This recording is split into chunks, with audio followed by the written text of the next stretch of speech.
O mar da Galileia é bonito, mas traiçoeiro.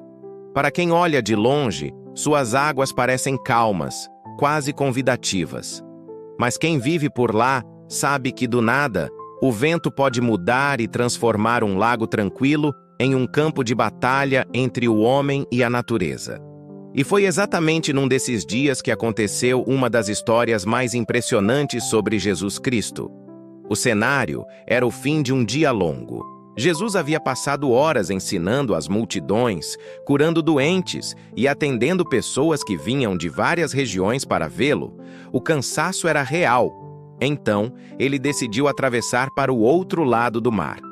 Os discípulos, acostumados com aquele trajeto, não viram problema.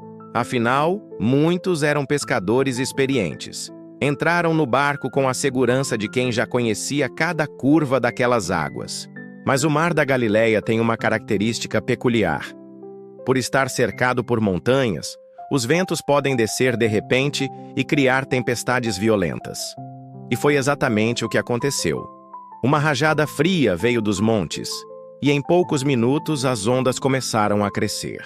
O céu escureceu rápido, como se a noite tivesse caído antes da hora. O barco, feito de madeira e sem a tecnologia que temos hoje, começou a ser jogado de um lado para o outro. A água invadia e encharcava tudo.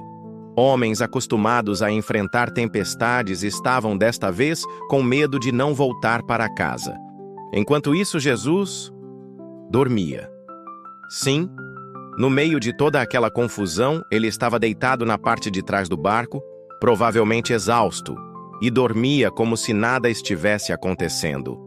O detalhe é que esse sono de Jesus não era de quem ignorava o perigo, mas de quem sabia que nada estava fora do controle. Mas para os discípulos, a cena era desesperadora.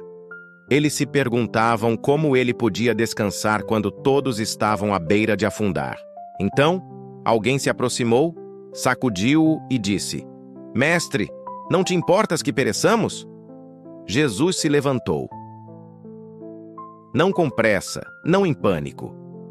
Simplesmente se ergueu, olhou para o vento, para as ondas que ameaçavam engolir o barco e falou: "Acalma-te, fica quieto."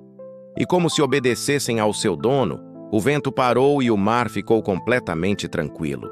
A mudança foi tão repentina que o silêncio que veio depois da tempestade foi quase ensurdecedor. Foi então que ele olhou para os discípulos e disse: "Por que estão com tanto medo? Ainda não têm fé?" Essa pergunta não era apenas uma bronca. Era um convite para refletirem sobre o que tinham acabado de viver. Eles já tinham visto milagres antes. Doentes curados, água transformada em vinho, demônios expulsos. Mas, naquele momento, perceberam que ele não tinha autoridade apenas sobre o corpo ou sobre o espírito das pessoas. Ele também tinha autoridade sobre a própria natureza.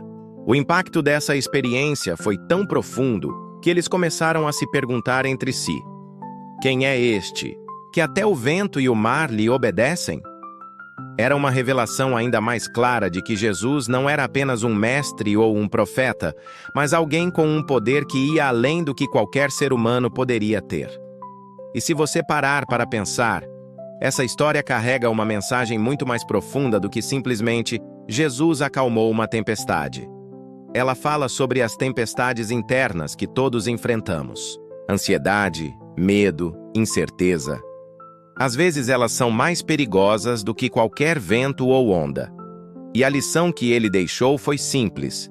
Não é o tamanho da tempestade que importa, mas quem está no barco com você. Os discípulos, depois dessa noite, nunca mais olharam para Jesus do mesmo jeito. Eles entenderam que seguir aquele homem não significava viver sem problemas, mas significava que, mesmo no meio do caos, havia alguém capaz de trazer paz instantânea.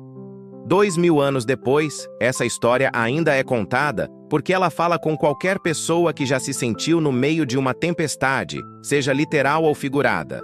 Ela lembra que mesmo quando tudo parece fora de controle, existe a possibilidade de calma, e que às vezes, a tempestade não é impedida de vir, mas é usada para aumentar a nossa fé.